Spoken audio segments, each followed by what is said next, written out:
Fala pessoal, tudo bem? Dessa vez a live tá gravada, tá? Porque eu acabei ficando preso no plantão, acabei não conseguindo ter como estar ao vivo com vocês. Mas para a gente não perder a regularidade, estamos aqui falando um pouquinho sobre um tema que é top, que você não pode perder, que é o diagnóstico diferencial de feridas na perna.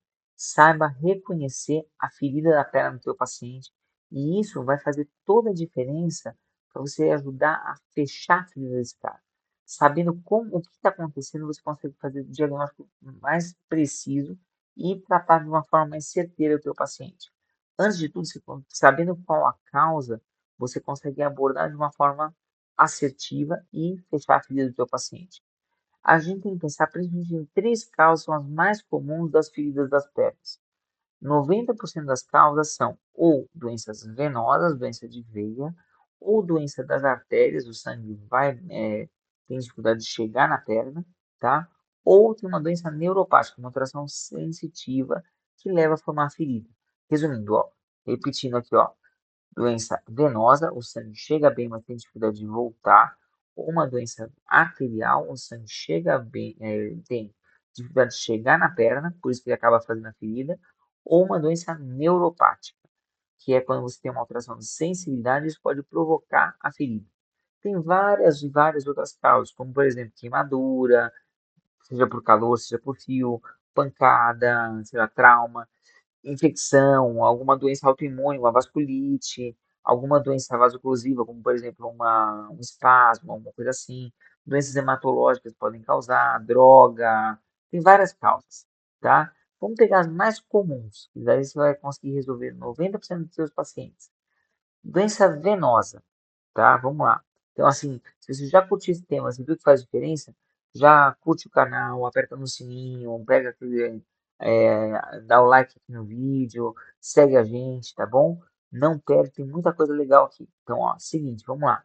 Doença venosa. De longe é a mais comum. Mais de 50% das feridas são decorrentes de doença venosa. Então, esse é um que vale a pena você saber como lidar. Se você está num OBS, se está num ambiente de consultório, com certeza em algum momento você vai acabar lidando com um paciente com doença venosa. Então, o que acontece? A úlcera venosa, ela é o quadro mais avançado, tá? De uma insuficiência venosa crônica. Então, o que acontece?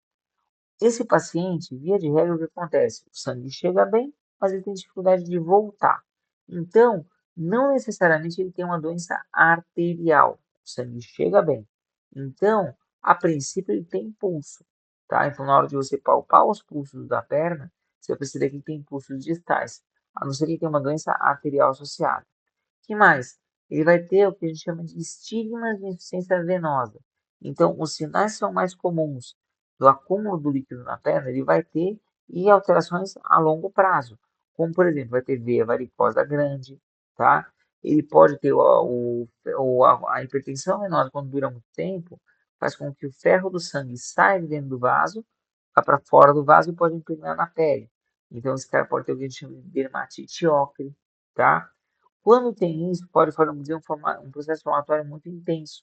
Esse processo inflamatório mais intenso pode levar à fibrose da pele, que é o que a gente chama de dermatofibrose.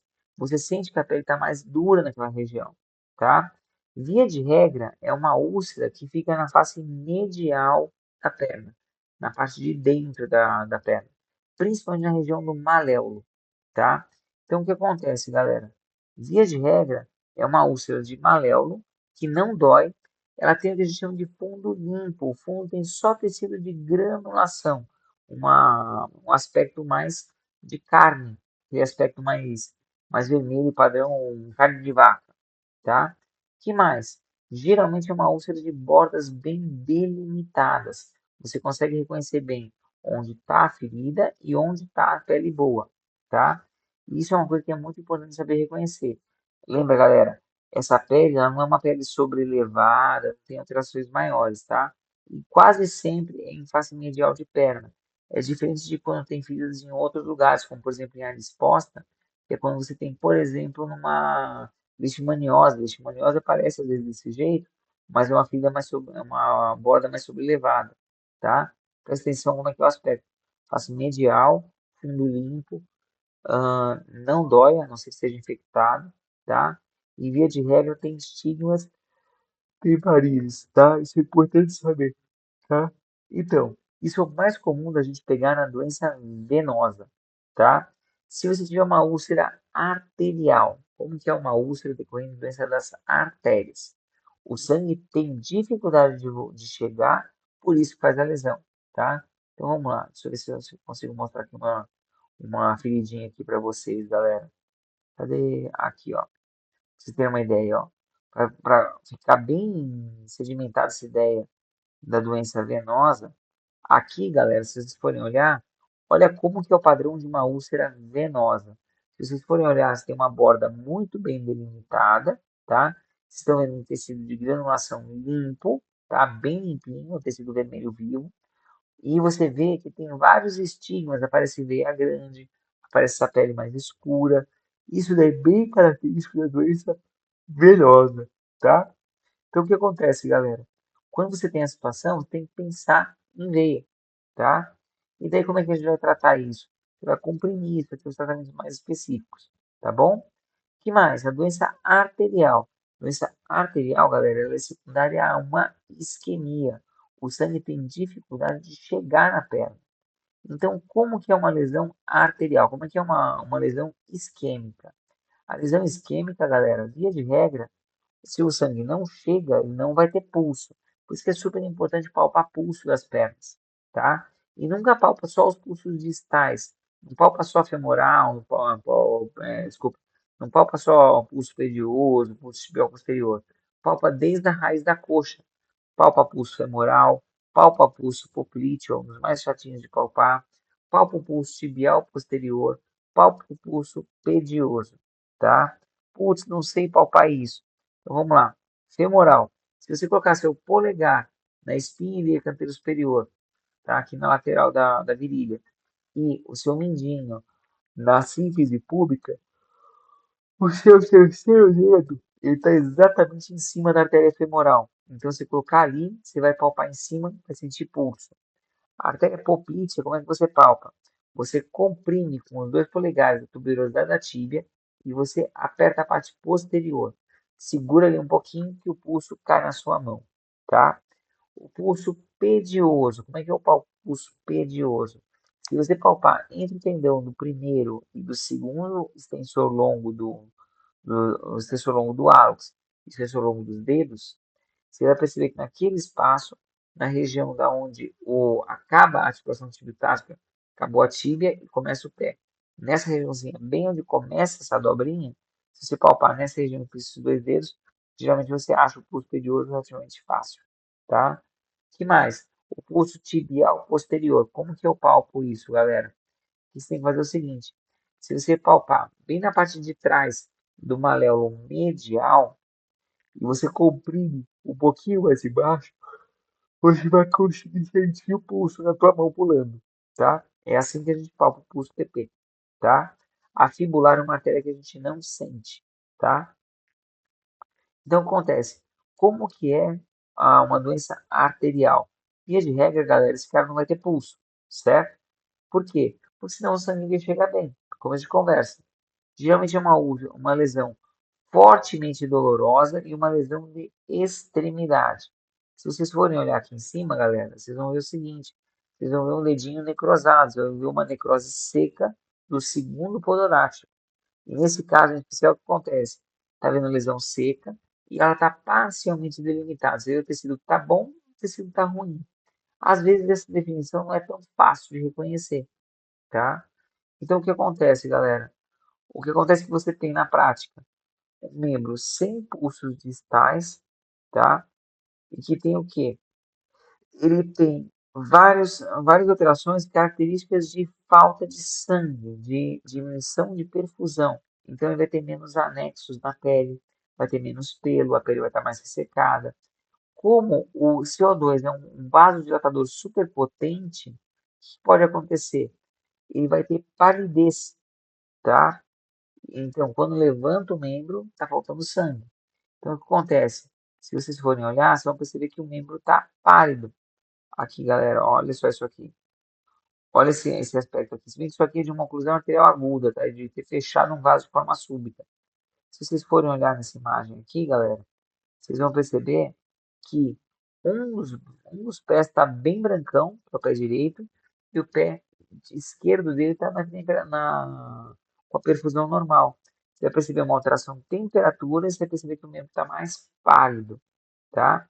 Isso é uma coisa para a gente levar em consideração. Que mais? Essa palidez você consegue ver de uma forma mais gritante quando você levanta o membro. Se você elevar o membro, o que vai acontecer? Esse membro vai ficar mais pálido porque vai ter que levar o sangue contra a gravidade, tá? Outra coisa que pode acontecer é o que a gente chama de hiperemia reativa. Você vai perceber o seguinte, o CO2 é um vasodilatador superpotente. Então, se você pegar e deixar o membro pendente, o que vai acontecer? O sangue vai chegar, só que vai ter muita dificuldade de voltar das pernas do coração. Então, vai ficar aquele pé de lagosta quando o cara fica de pé, tá? E é uma lesão geralmente fortemente dolorosa, porque está morrendo o tecido, certo? Então, a gente tem esses detalhes para a gente pensar. E aí, o que é uma úlcera neuropática? Neuropática é aquela decorrente do diabetes. Então, o que acontece? O cara tem uma alteração de sensibilidade, essa alteração de sensibilidade leva a uma alteração motora no pé, tá? Então, o que acontece? O pé vai ter dificuldade de mexer. Por quê? O que acontece é o seguinte, você perde a inervação intrínseca do pé no diabetes. Então, o pé ele perde aquela possibilidade de se sustentar sem machucar a planta. Funciona como se fosse uma úlcera de decúbito na planta do pé. Então, o que acontece? Ele começa como, por exemplo, um aumento da espessura da pele, vai ter o que a gente chama de hiperqueratose, tá? Depois isso daí pode ulcerar, essa ulceração chega até o osso e aí isso daí infecciona. E é isso que a gente chama de mal perfurante plantar, tá? Então o que acontece, galera? Quando a gente pega isso, é muito comum no diabetes, tá? O diabético, a gente tem que pesquisar a neuropatia diabética no diagnóstico, no diabetes tipo 2. E o diabético tipo 1, via de regra, ele não tinha lesão anterior. Então você começa a pesquisar a neuropatia diabética depois de 5 anos do diagnóstico, tá? E daí o que acontece? Ele perde essa motricidade da musculatura, tá? Ele perde o que a gente chama de sensibilidade protetora. Então o cara pisa e não percebe, tá? O que mais que acontece? Você pode ter também o quê? Você pode ter uma hiperreflexia. Se você tem uma lesão do que segura um membro no lugar, na hora de você fazer um reflexo patelar ou alguma coisa, o reflexo vai ser muito mais exacerbado do que se fosse uma pessoa que tivesse uma atividade normal, tá? E daí o que acontece? O mal perfurante, galera, ele acaba ficando da seguinte forma. Você tem uma alteração na conformação do pé. E essa alteração na conformação do pé, ela aumenta os pontos de pressão, tá? Então, o que acontece? Olha essa imagenzinha aqui, galera, fica mais fácil vocês verem, tá? Se vocês forem olhar aqui em cima, vai ver um pé normal, que é o lado de cima, e daí o que acontece? Ele vai ter uma hiperextensão da falange proximal, uma hiperflexão da falange distal. Com isso, ele joga a cabeça do metatarso para baixo. Por isso que é tão importante isso. Porque daí o que acontece? Quando você tem isso, você pode ter a lesão da planta do pé, tá? Podendo fazer esse tipo de ferida. Isso aí geralmente aparece da seguinte forma, galera. Olha como que fica o aspecto da lesão, ó. Cadê? Olha o quanto essa imagem grita, galera, tá? Se vocês forem prestar atenção, ó, aqui tem um paciente que tem um mal perfurante nos dois pés, bem na região do segundo e terceiro metatarso. E como que a gente pega e evita isso que esse cara tem complicação? Você precisa evitar a infecção desse tecido e facilitar a cicatrização. Então, como é que a gente faz isso? Primeira coisa, tire o apoio desse cara.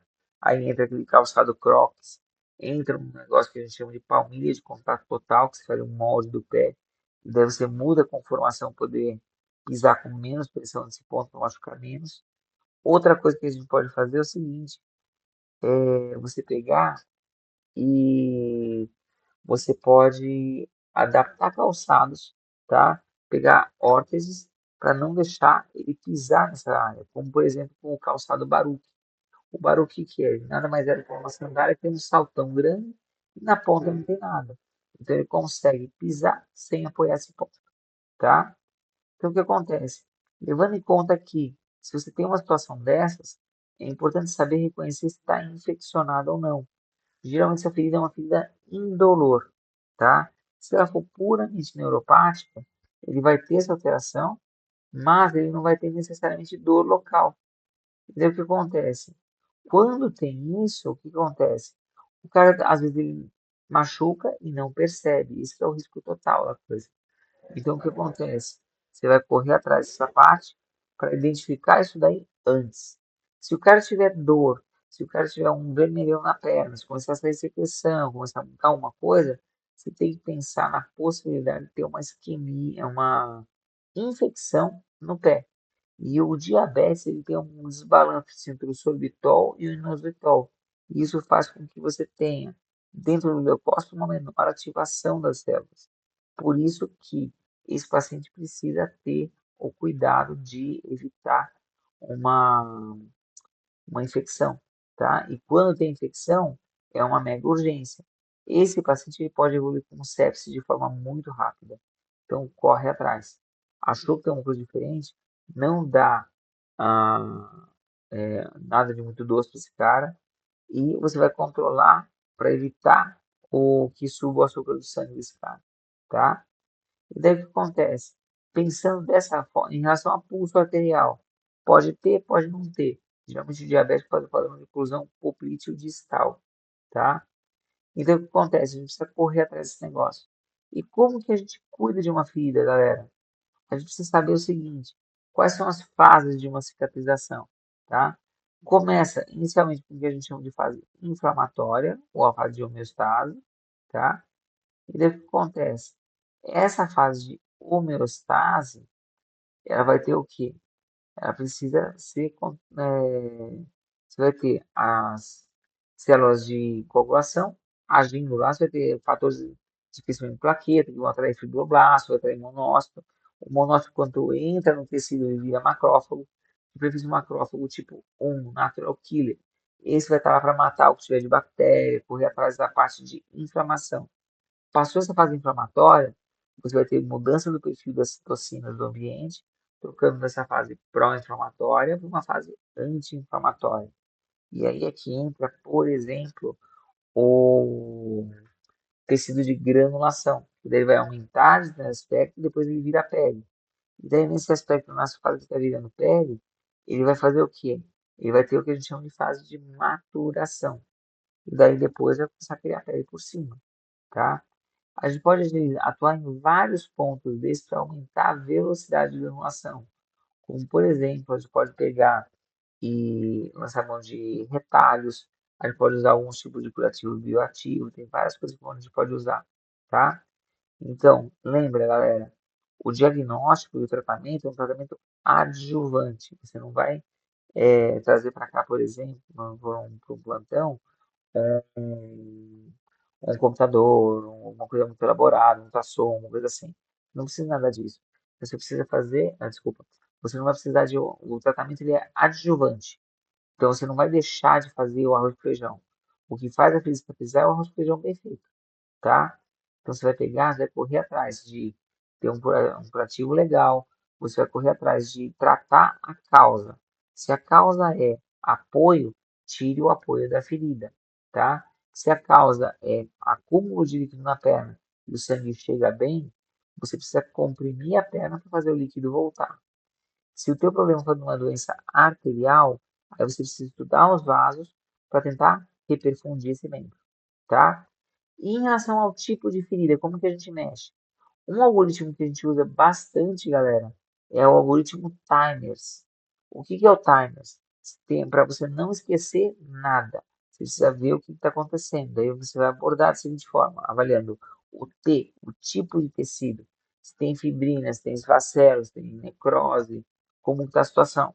Dependendo do tipo de lesão, você vai fazer alguma coisa diferente. Você vai pensar se precisa de um desbridante químico ou de um desbridante enzimático, qual concentração usar, como que ele se lida com isso, tá? Dependendo do tecido, a gente muda o tipo de curativo, se é um desbridante, se é um desbridante mais intenso e assim por diante. T, do Timers. T, tipo de tecido. I, infecção. Você vai pesquisar por infecção local. Se tem linfangite, se tem aumento de secreção, se tem loja, coisas assim, tá? Aí, quando você pensa em infecção, você vai pensar em desbridamentos, tá? Que mais? T, I, M, moisture, umidade. Dependendo do quanto a sua ferida estiver saindo secreção, você pode pensar num curativo mais absortivo ou menos absortivo. Se tem uma ferida que não está absorvendo praticamente, não está fazendo nada de secreção praticamente, mas você quer manter ela fechada mais alguns dias, uma boa opção é você lançar a mão do que a gente chama de placa de hidrocoloide. Você vai proteger aquele tecido e ele aguenta uns 2, 3 dias. Se você precisar absorver um pouco mais, você vai pensar e o que a gente chama de espuma, tá? Existem algumas espumas até impregnadas com alguns tipos de material. Desse jeito a gente consegue correr atrás para uma coisa que absorve um pouquinho mais. Você precisa debridar mais. Você pode lançar mão então do que? De um alginato com prata, um alginato sem prata, tá? Então é dessa forma que a gente pensa. Lembra, a prata ela tem efeito único e exclusivamente de diminuir a população bacteriana, tá bom? Então, o que acontece? Ele tem um efeito bacteriostático. Então, quando a gente usa um curativo com prata, a gente está querendo evitar a infecção, tá? No SUS é difícil a gente ter esse tipo de coisa, tá? Que mais? TI, tipo de tecido, infecção, moisture, né, que é a umidade, e o E é o quê? Borda da ferida. Você tem que avaliar a borda também. Se o teu curativo estiver muito macerado, coisa assim, é claro que não vai vir ninguém, tá? É uma coisa para a gente pensar também, tá? Timers, T, tipo de tecido, I, infecção, M, moisture, umidade, E, tecido de granulação, desculpa, e as bordas. Você vai ver se a borda está macerada ou não. Então, dependendo da situação, se você for usar um desodorante químico, é importante você proteger as bordas, porque daí você vai conseguir colocar um curativo específico em cima. Sem contar que você consegue, às vezes, montar o curativo, o teu cubo, nossa, montar o teu, você consegue pegar e você consegue Pera aí, só um segundo. Se você tiver um desbridante químico, o que você vai fazer? Você precisa proteger essa borda para evitar que o teu desbridante queime a pele ao redor. Você quer que ele queime só o tecido ruim, para poder viabilizar a retirada dessa fibrina, a retirada desse facelo, a retirada dessa necrose, para viabilizar um tecido de granulação, certo? Então é uma coisa que a gente pensa também. R, aspecto regenerativo. O que você vai fazer? Você vai pegar e vai pensar no tipo de ferida e ver se tem algum tipo de curativo que vai atender a causa da ferida. Como, por exemplo, se for uma ferida não infectada de aspecto venoso, eu preciso apertar. Aí eu consigo apertar, por exemplo, com uma bota de unha, tá? Que mais? Se eu tiver um paciente que tem, sei lá, uma ferida que está muito secretiva, que eu desbridei e está muito secretiva, eu posso pensar, por exemplo, num curativo que vai estimular a granulação também, que é o quê? O curativo a vácuo, tá? O curativo a vácuo também ajuda bastante nesse ponto, tá? Que mais? Em relação à parte de absorção de umidade. Se você tiver zero de umidade, pode pensar num filme. Se tiver um pouquinho de umidade, você quer manter fechado nos dias a mais, uma placa de hidrocolóide. Um pouquinho mais, uma espuma. Um pouquinho mais ainda, você pode pensar numa fibra, como por exemplo a fibra de alginato, tá? Se você tiver que desbridar o teu paciente, pensando no T, você pode pensar nos desbridantes químicos, por exemplo, a colagenase, tá? Você pode pensar nos desbrigantes enzimáticos, como por exemplo a papaina, como por exemplo a desbridante enzimático, a colagenase, por exemplo, tá? O desbridante químico seria, por exemplo, uma placa de alginato, tá? Desbridante enzimático, você vai pensar, por exemplo, numa colagenase ou numa papaina. Qual que é a diferença entre um e outro? Os desbridante enzimáticos, você consegue titular para aumentar a potência. O desmembrante químico é um pouco mais complicado disso. Outra coisa, quando você tem um desodorante enzimático, ele varia a ação dele de acordo com o pH do tecido, tá? Lembrando que a ferida tem bom aspecto, ela tem um pH neutro. Se a ferida está infectada, o pH dele fica mais baixo. Então tem uma tendência a ter que proteger isso melhor, certo? O que mais? Timers, tipo de tecido, infecção, umidade, moisture, bordas, tá? E o tipo de tecido. Você pode usar realmente em casa cirúrgica você consegue essas coisas, dependendo do tipo de curativo, você consegue até no próprio posto de saúde, tá? Que mais? Dependendo da situação, a gente consegue correr atrás disso, tá? Então, como que a gente avalia uma ferida? Você vai pegar e pensa no teu paciente, tá? E você vai investigar o que tem, certo? Você vai pegar, ver como está o padrão na ferida e corre atrás, tá bom? Ficou uma dúvida, alguma coisa? Se você ficou com dúvida, você vai fazer o seguinte: joga no chat, tá bom?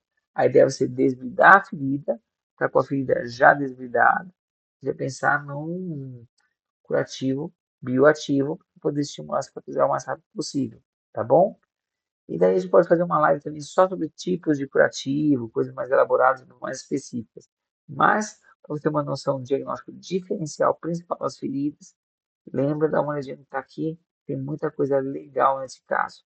Qualquer dúvida, qualquer coisa, me manda mensagem pelo Instagram, tá bom? Essa live, essa pseudo live vai ficar no ar por uma semana, depois ela vai ficar na nossa comunidade de alunos do curso 10 em 12, 10 anos de experiência vascular em 12 semanas. Se tiver qualquer dúvida, qualquer coisa, não hesita em mandar mensagem. Joga mensagem aqui pelos comentários, que a gente responde todo mundo. Não tem erro. Beleza? Tamo junto? Então, manda mensagem ou aqui pelos comentários ou pelo Instagram, tá bom? Beleza, galera. Valeu. Obrigado. Falou!